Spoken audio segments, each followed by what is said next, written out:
So there's a Norwegian proverb that says there's no such thing as bad weather, only bad clothing. That being said, we're going to be talking about weather.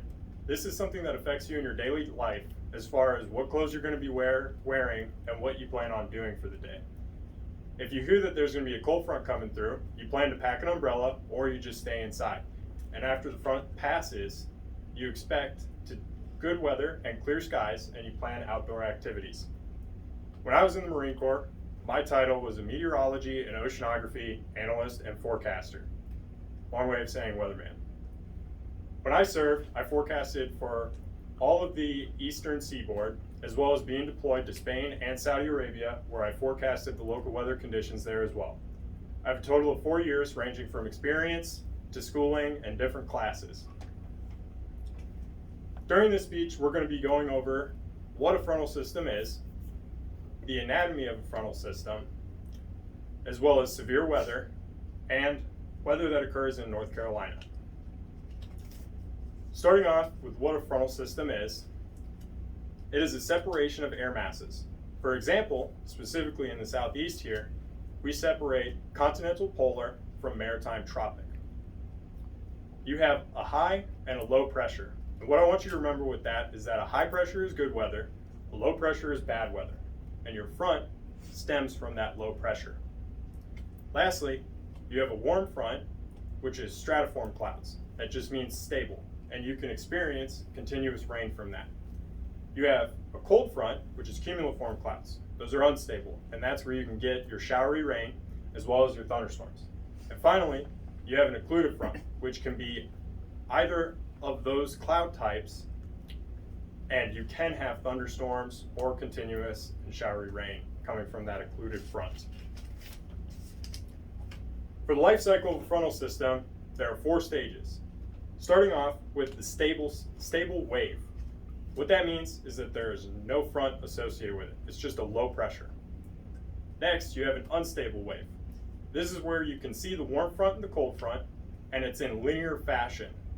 What is happening is that the frontal system is now developing or undergoing cyclogenesis. Next, you have the mature wave.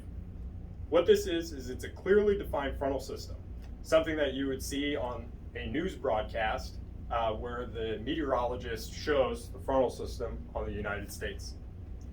And finally, you have your decaying wave. This is when a frontal system is dying, and this is also when your occluded front is now a part of the whole frontal system. Another way of saying that the frontal system is dying is saying that it is undergoing cyclolysis. Next, we have severe weather. Now, severe weather is dictated by the National Weather Service, or NWS for short. There are 3 specific things that dictate whether a frontal system will become severe. The first is hail, and this is that hail needs to be 1 inch in diameter or larger. So you can have hail and not have a severe frontal system come through. Next would be winds that are either equal to or faster than 58 miles per hour. And finally, you have the potential for tornadoes. Our last point is weather in North Carolina.